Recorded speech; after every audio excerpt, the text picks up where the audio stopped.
the fish floating around in the water or Jason? So who do we have here with us? We have Scott McIntosh, and his company is MusikPitch. I'm going to pull it up here on the computer, and so we'll put 1 minute on the clock. So first off, Scott, before you even start, is Macintosh your real name, or is this your pen tech name? Because that's a great name. It's actually Macintosh, even though I use a PC. Oh, But I do have an iPhone. I do love the iPhone. And you brand all your shirts with your last name, Mazel Tov. That's great. That's right. Well, it matches the company. It all kind of works out. So. All right, Scott, let's hear your pitch, and we're going to shark it up afterwards. 1 minute on the clock, starting now. All right, MusikPitch is a web application that allows anybody to get custom music created for any type of project. So whether you're looking for an advertising jingle for your company, whether you're looking for background music for film, you can get a custom score made for your home video that you recorded of your family. You can get custom songs made as gifts. So if you want to give somebody a gift as a present. Now think about wedding songs. You can get custom wedding songs made so couples can finally dance to their song. And you know, there's plenty of uses for custom music. If you watch TV, every commercial has a custom song on it.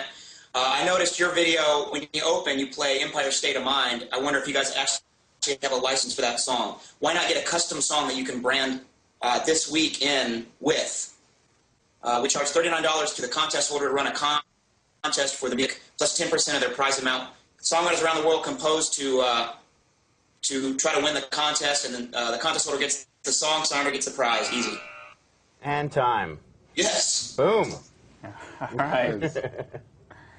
So first off, it sounds like a great business, and you started this? I did. I had the idea January 3rd this year.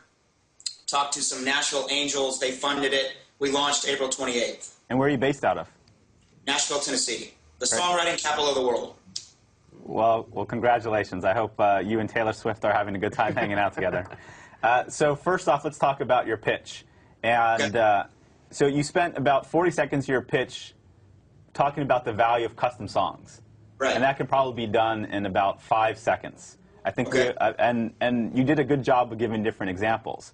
But you were rushing all through the end, and I don't really understand your business. I don't really understand how you make money. I don't understand, is this, you know, where the distribution for this is. And so I think you've left out some parts of it. I don't really know anything about the founders. And for example, if you're at a cocktail party and you have a chance to talk to an angel or venture capitalist, you're really only going to have a minute of their mind share, and those are important things to communicate. So it sounds like I understand what you do, and that's really good that you communicated that, because you'd be surprised how many pitches people give that at the end of the pitch, and it could be a lot longer than a minute, you still don't really understand what they do. So you did that, and that's the most important thing. But I don't know how you really monetize your business. I don't know what stage of your business you're at in. I don't know who the founders are, and I don't know what your needs are in the business, and I don't know how far along you are.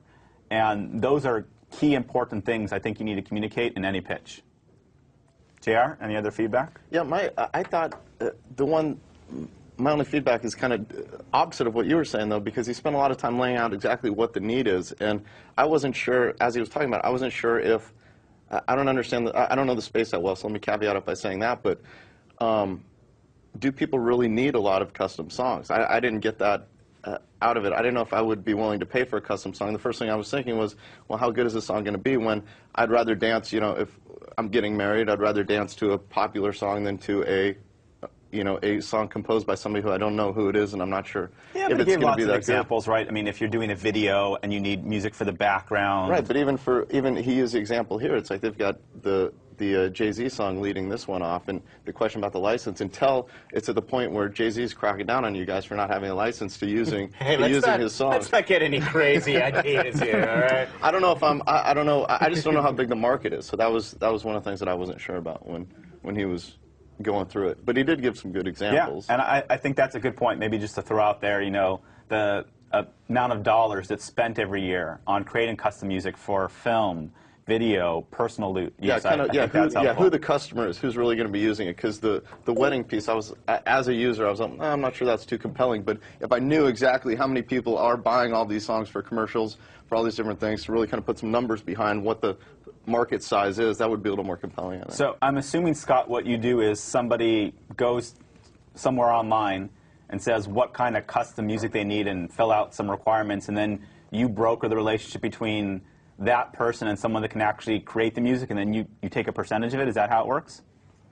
No, we just host, we allow anybody looking for custom music to run a contest. And what they do is they describe exactly what they need. If they got to upload, let's say they have a video they want to score, they can upload the video.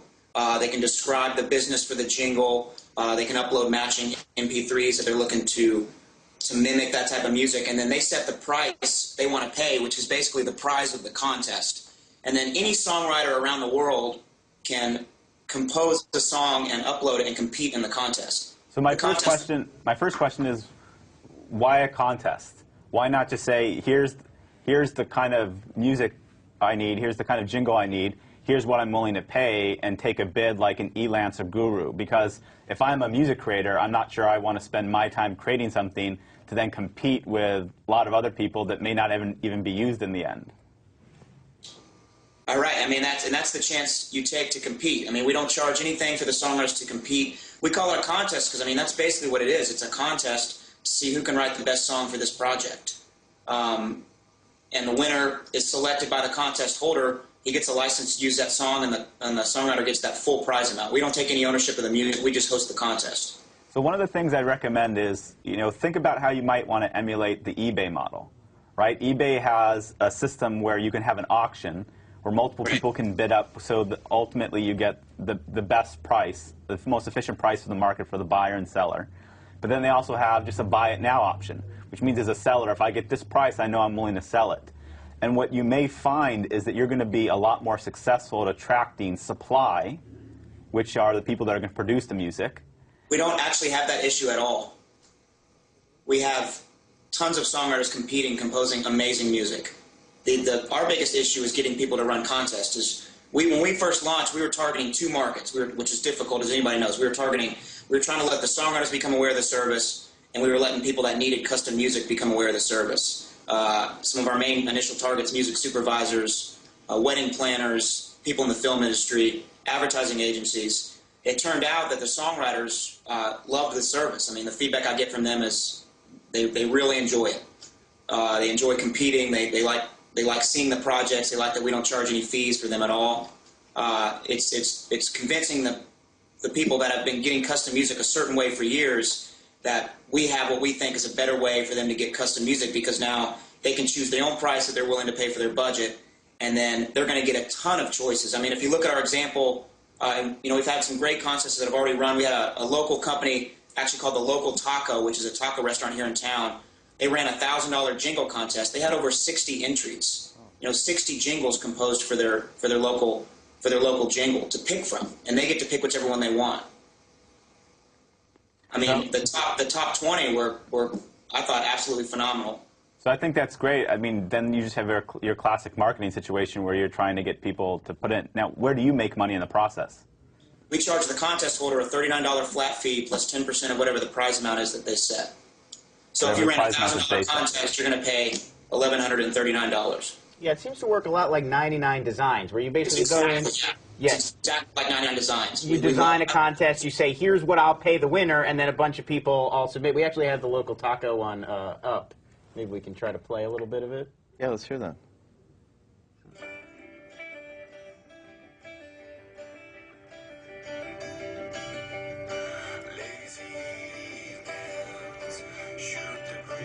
It's time to go.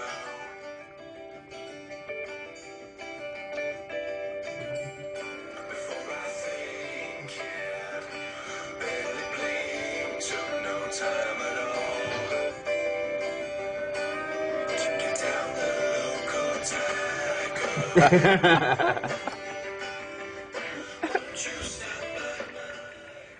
Yeah, I'm pretty sure they were high when they wrote that song. 'Cause I think everyone in the studio is looking around. I totally want a taco some right now. alternative It really works. I feel really lazy. Yeah. I don't know.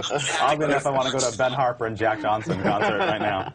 But that's a great. So that's pretty amazing. First off, if you've got that, many people interested in producing the songs, and if you have that, then it's probably pretty straightforward. Buying traffic online, virally getting the word out, doing promotions on Twitter and Facebook to capture the other audience. what I would recommend is you may find as you continue to scale the company, so as you get more and more people using your service, both on the side of people that need the music and supply it, that a contest may not always be the most efficient way. And it may be the thing that you need to do to get your name out there in the beginning, but you may want to consider that perhaps someone looking for music doesn't want to have to go through the process of setting up a contest. And one of the things I can say is most often the services that take off on the internet are those that are just dead simple and easy for people to understand and use. And if running a contest as someone that's looking for inventory of music is something that's going to make it easier and more appealing, that's great. But if it's not, I would consider giving them options of potentially just being able to buy the music directly. Not only maybe the people producing the music are fine going through the contest, but you may find that the people that are asking for the music want a more straightforward approach. And you'll find that out. I don't know what the answer is, but I think that through. I'd lead with that local taco or the lazy taco example too when you pitch the thing, because that's great. If like you put $1,000 out there, you get 60 songs, like you get it right there. It's like, and then I understand who the audience is as well. It's, you know, if it's a local business and wants a jingle, it's like, okay, that makes sense. And I can have 60 songs to choose from. It's like, I get it there. Yeah, my feedback is, as a content creator, somebody we're making tons of videos, we're putting out there, like, that to me seems like the most compelling use case for this. More so than, I mean, you know, I'm sure people want custom songs for special occasions, weddings and bar mitzvahs and whatever, but I can totally see the need for, I'm making a vlog or I'm making a web video, and, you know, not everybody wants to use, if you use a Jay-Z song or something, you can get pulled, you don't get your AdSense revenue from YouTube. If you have a custom song, and, you know, it doesn't even have to be that expensive. I saw a contest in here for like $50 or something. I mean, that would be fantastic, you know, to just be able to have somebody write like a really cool little song, play in the background, and you don't have to worry about copyright or any of those other issues. That's a brilliant use case for this, I think. I think the new technology makes it so much easier, you know, these days for people to cut those scores. You know, Logic Studio with the Max, and you can almost compose a whole score right now on your iPhone with an application. So one last point, Scott, before we break. First off, I think this is a great business, especially in this environment, because what you've done is built a business that can scale based upon revenue. It doesn't seem like you need to raise a lot of money up front. Each new user that you get is providing you revenue. And this is really a model that I think more entrepreneurs should be following for businesses online, where you're out the bat providing value and charging for that value provide. What I would think through is it's going to be difficult for you to build your business with lots of onesies, one-off, right? So it's very hard to find that first customer, and to say that you're going to get 1,000, 10,000, 100,000. I mean, think how this gets to be a big business. Let's say you want to do $5 million, you know, in revenue, and you're charging people $40. You're talking about tens of thousands of users you need to get. So really what you want to be able to do is say, when you want to target those folks that are going to use the service multiple times, right? And these are maybe independent filmmakers, they're people that are producing videos online, they're people that, you know, work in any number of entertainment. And probably what you want to do is offer some kind of tiered pricing. You both want to target them in your marketing strategy and offer tiered pricing, where maybe more of it's around the commission, or it's easier to get in, because what you're really going to want to do is find someone that's going to want to get multiple songs done, because it's going to be a long, hard road to get lots of individual persons, and it's going to be hard to build a big business based upon 1 million people giving you $39 and taking 10% of that. So I would focus on that, but I think you're off to a great start, so congratulations, and you made it through this round of the Shark Tank. All right, thank you so much, and I still think this weekend needs a custom song, so I recommend MusikPitch. More than one. We may give it a try. We need about 15 to 18 custom songs, actually. Sounds good to me. Sounds good to me. So one thing we should throw to the chat room, which we like to do here, is everybody rate what you thought of the pitch and the idea. So P and then 1 to 10, and then I and 1 to 10. What do you think of the concept, the site, MusikPitch, and then what you think of the actual pitch that we heard from Scott? So go ahead and throw that into the chat room, and we'll read the results. I think our first Scott can learn a lot from our second Scott. Right? If our first Scott was a little low on the self-promotion side, the second Scott's like, hey, let's cut a deal right now. I'm ready to go. I'm going to give you guys a break in your song right now. I'm calling Jay-Z and making sure that he sues you so I can give you your song. So thanks for counterbalancing the self-promotion side. We appreciate it.